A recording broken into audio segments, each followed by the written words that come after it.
was Saturday to Monday morning, and I was wondering whether we couldn't come to some arrangement.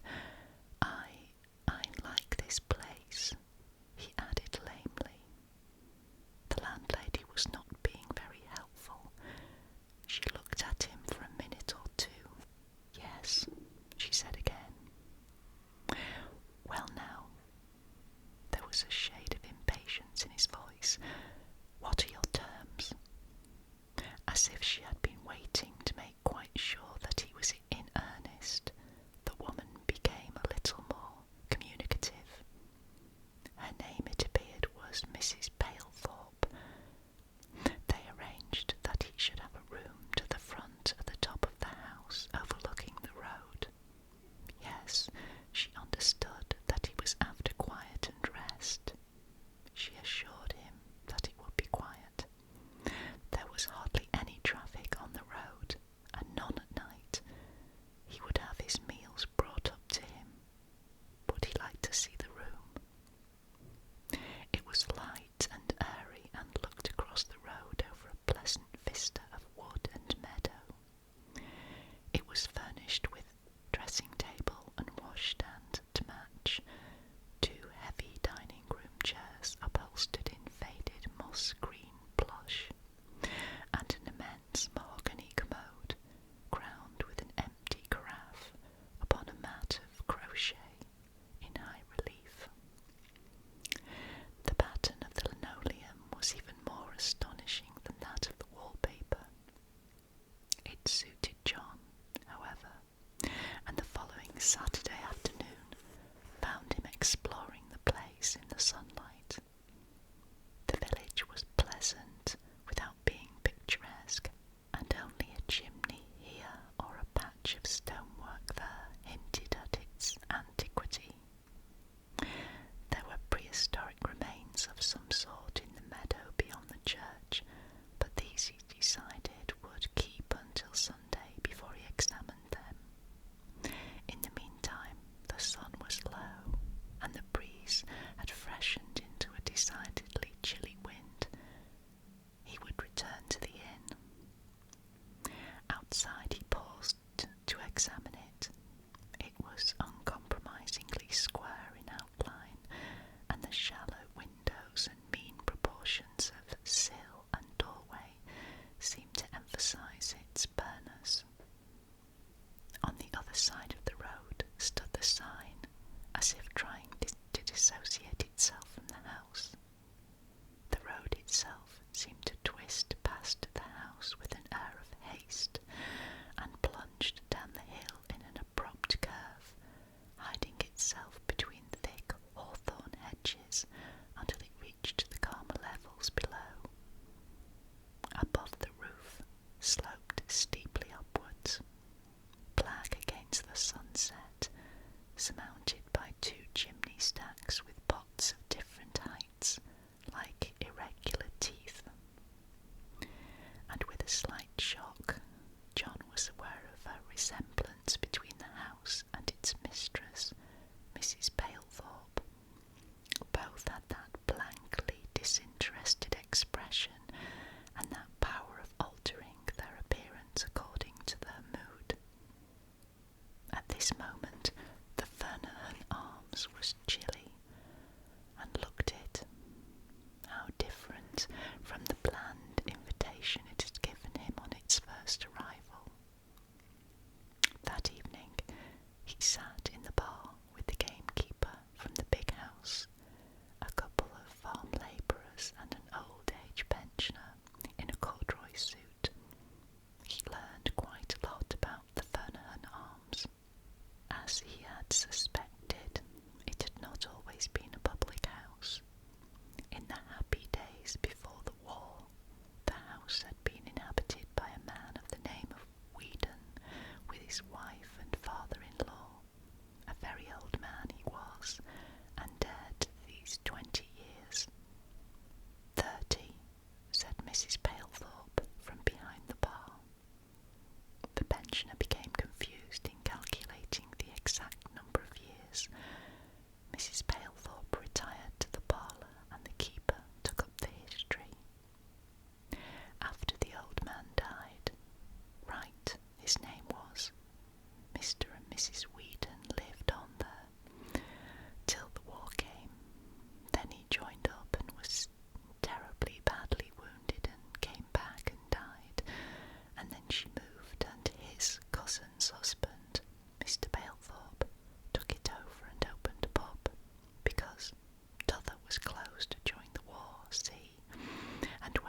so strongly that the atmosphere seemed almost to darken and turn chill.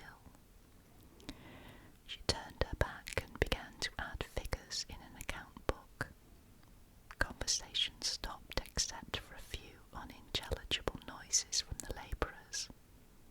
A clock intruded its precise, monotonous voice. Mrs. Palethorpe let it have its way for several minutes before she turned again. "Time," she said, with an air of snubbing them all. Mugs were emptied and replaced with furtive scrapes. The door was opened and remained so, letting in the cold night wind to puff the calendars from the wall and draw the lamp flame cornerwise up its chimney until the last of the heavy boots had rasped and clumped its way out. The evening was over. "I think I'll go right up now," said John. "Here's your candle," said Mrs. Palethorpe, pointing to the dresser with her left hand as she unhooked the lamp. She preceded him upstairs and along the passage. He watched the shadows fly from them as they approached, scattering circles and curves of light on walls and ceiling. He noticed, for the first time, just outside his room, a trapdoor in the ceiling. "What's up there?" he asked. She stopped. "The loft," she said. "Anything in it?" "Nothing," she replied, and walked on into his room. Next morning appeared in a flurry of cloud and sunshine. As John dressed, a sudden shower drenched the shivering fields and hurried away across the hill to give place to a pale rainbow that planted a tentative foot in a hedge opposite his window and arched up out of sight round to the front of the house, gathering strength as he watched it. He went into the passage to get a better view and followed its shining curve to the zenith with a comforting sense of peace and fulfilment. Scarcely focusing his gaze upon it, he stood, his head thrown back, delighting in the spring and the rain and the sunshine and the fact that he was John Staines. And as he stood there, his eye was caught by the trapdoor and followed its edge to the bolt. It was shot fast, but what riveted his attention was the fact that the handle had been filed or sawn away, so that it would be exceedingly difficult to withdraw. He gazed at it for some moments, speculating upon the reason for this. Mr. Wright, perhaps, or his son-in-law, had wished to prevent the trapdoor from being opened, but if so, why not a padlock? Anybody with patience and a pair of pliers could stand on a step-ladder and draw back the bar. The hinges on the opposite side indicated that the cover opened inward. One would have to push upward, and then— "Here's your breakfast," said Mrs. Palethorpe behind him. John blushed. Once again he experienced a guilty feeling of having been caught investigating her private affairs. It was absurd, but he found himself explaining matters. "I was looking at the rainbow and I noticed the trapdoor," he said. "That's the loft," she said. "I know, but I noticed that the handle of the bolt's missing, and it seemed queer somehow." Mrs. Palethorpe stepped past him into his room, bearing the tray. She set it on the table near the window. "There's only the loft up there," she said. "It's never used." "I suppose not," he replied. "It would be fairly difficult to open now. What happens when you want to mend the roof?" "They climbs up by the wash-house." She turned at the door and looked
sunshine.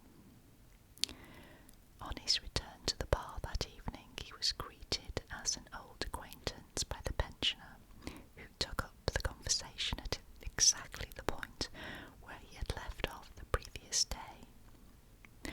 "She were wrong," he announced triumphantly. "It were 25 year, come 27th of this month, that old Wright died. I asked my daughter, and she calculated it were 25 year, exactly." "Really?" said John, with a wary eye for Mrs. Palethorpe's appearance. "Did Mr. Wright have a long illness?" "No, he did not." "Why, he were as strong and healthy as I be till he was took sudden like. One day he was a-sitting, sunning himself, and the next took to his bed, and no one to set eyes on him till his corpse were carried out near 6 months after." "But 6 months is a long time for a man to be ill," said John. "My Edith, she were bad 3 year," said the pensioner with conclusive emphasis. "Mortal agony all the time she was. No, 6 months isn't so very long. Why, we had the doctor every day for the last 1.5 years, and a district nurse. It were her legs," he added confidently. "Old Wright, he weren't in no pain as it were. Mr. Whedon called it a decline." "And what did the doctor call it?" asked John. "Ah, he wouldn't have no doctor. That was just it.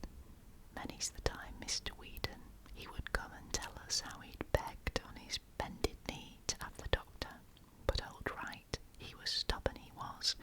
Couldn't abide the sight of a doctor, he couldn't. Mr. Whedon said, just wasted away.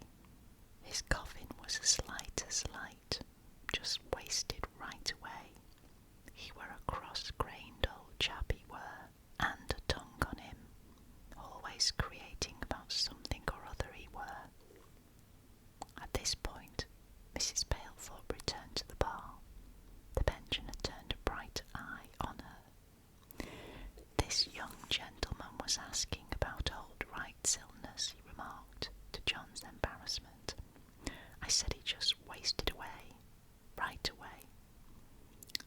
Mr. Staines doesn't need to be interested in sickness. He's here for his health." Her voice carried a warning. John laughed. He was calculating the exact date of Mr. Wright's death. "Before I came in," he said, "I only—" Mrs. Palethorpe interrupted him. "What does it matter?" she said. 20, 30, 40 years ago. It's all over now. He's dead." "That's right," said the pensioner. "Very well then, there's no call for you all to be discussing it. Death's not such a pleasant subject for an old man, nor yet a young one." John looked at his feet. The pensioner, hurt, mumbled incoherently and finished his beer. The tension was only broken by the entrance of 2 or 3 other customers. But late that night he lay in bed, remembering her voice and expression. Death's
noises. There was no noise now. Had there ever been a noise in this dark grey world? Ashamed and sleepy, he stumbled back to bed. Nevertheless, before he left the early bus next morning, he had gazed for a long time at the trapdoor and satisfied the rational half of his mind that the bolt was really rusted into its socket, and that no sane person would ever desire to use it as an exit from the loft, if there was any other way of doing so. He determined to discover if there were, when next he came to the Ferdinand Arms. And of course there was not. While Mrs. Palethorpe presided, safely out of the way at the bar, he prowled inside and out, and finally, with a half-ashamed sense of the fantasy of his action, furtively climbed the stairs that led to a loft at the back of the house. There, behind barriers of chicken food in sacks and the last remnants of winter apples, he passed through an inner door and found that the greater part of the main loft had been partitioned off uncompromisingly with wood and plaster, and that there was no evidence of aperture or entrance. With full realization, even the thick stuffiness of sunlight upon stagnant air was not warm enough to prevent a shudder over him, for suddenly he knew that the knocking in the night had been real, and it had come from a dark prison under the roof that had been unopened for years, and he did not like to think of the time when he must try to sleep in the room beneath. He went to view the earthworks after that, but a shower drenched him, and a sudden wind wept mournfully through the surrounding thicket. Common sense fought losing battles with his uneasiness all the way home, till at last he decided, as he watched his soles steaming before the fire in Mrs. Palethorpe's room, that he must solve the mystery of the trapdoor before darkness arrived with its panic reinforcements. But it was dusk before he had thought of a suitable excuse for borrowing a pair of pliers to extract a nail from his shoe, he said, and then the house was full of footsteps and movements, so full of watchful noise that it seemed like a challenge to finish matters that evening, however late.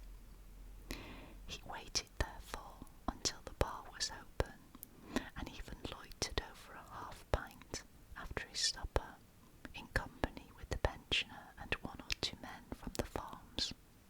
Then, just after 9 o'clock, he sauntered into the back room and through, towards the staircase and the darkness of the upper floors. The window showed grey. Outside on the road lay an ochreish splash of light from a lower window, and a bat or a bird swooping suddenly across the sky seemed only to emphasize the stillness and immobility of the landscape.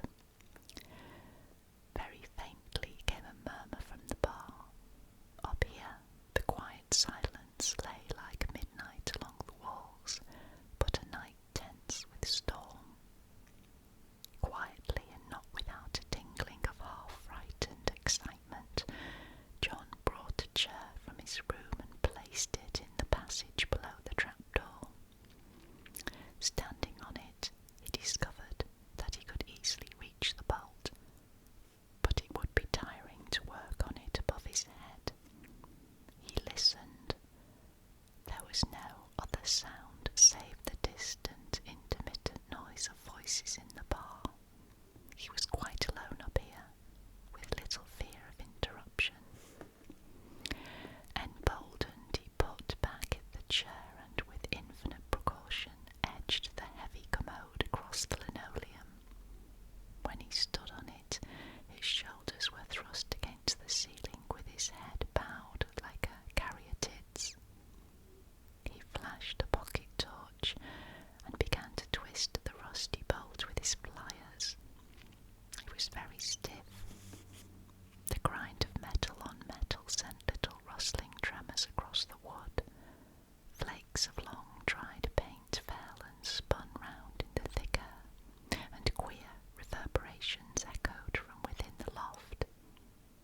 The bolt turned. Slowly he forced it back, twisting this way and that, and always with one ear strained, as it were, for the least likelihood of disturbance from downstairs. Once he heard a door shut, and as he stopped and turned, his pliers must have struck the trapdoor with a blow that made him start and caused his heart to beat faster with the remembrance of that interior knocking of the previous night. Sweating, he turned his eyes to the grey circle of woodwork lit by his torch. It was not yet too late. The bolt was not yet free. He could still leave things as they were, get down, put away all evidence of his curiosity and descend to light and warmth and normality. But swinging back came the memory of his nightmare, if it had been a nightmare, and the necessity of satisfying himself on that point once and for all. With a dismal sense of compulsion and an almost despairing recklessness, he twisted the bar through the final quarter of an inch, but the ultimate cessation of noise was no relief. For a moment he hesitated, then, with a sudden push, he raised the trapdoor. It was lighter than he had anticipated and flew upwards, balancing for one perilous instant, while his torch streamed upwards into dusty emptiness, before it fell back onto the floor of the loft, with a crash so loud that for a moment John's unfocused fears were centred around the embarrassment and shame of his discovery by Mrs. Palethorpe. Instinctively he switched off his torch and stood motionless, his head and shoulders inside the loft, looking down at the greyness of the carpet beneath. A tense and absolute silence succeeded the noise of the falling trapdoor, but it did not last for long. With a slithering rustle, something moved in the blackness and descended upon his head, resolving itself into a pair of hands, thin and damp, covering his face and groping in a blind, brutish fashion about his mouth and eyes. An old and filthy smell was in his nostrils. He cried out gaspingly, terror and disgust arching his body in a rigid convulsion, but his strangled shouts were muffled in a frenzied pressure.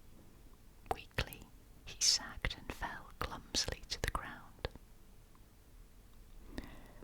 Mrs. Palethorpe, it appeared, had found him and dragged him into another room. Her masterful personality did not desert her, though there is no evidence as to how she explained away her lodger's screams to a bar full of interested countrymen. A doctor came and attended to cuts and bruises occasioned by John's fall. He also prescribed something for his shuddering state of collapse and communicated the necessary information to John's place of business that he was unwell and would need a long holiday. He was a discreet man who asked a few questions, and it was probably due to him that Mrs. Palethorpe's letter was not dispatched for several months. Dear Mr. Staines, it ran, I am sending you some things you left behind. I don't wish to be rude, dear sir, but you ought to have minded your business, or this would never have happened. Still, I suppose you could not have helped it, though I could have told you that nothing would have happened if you had left things as they were. It was always only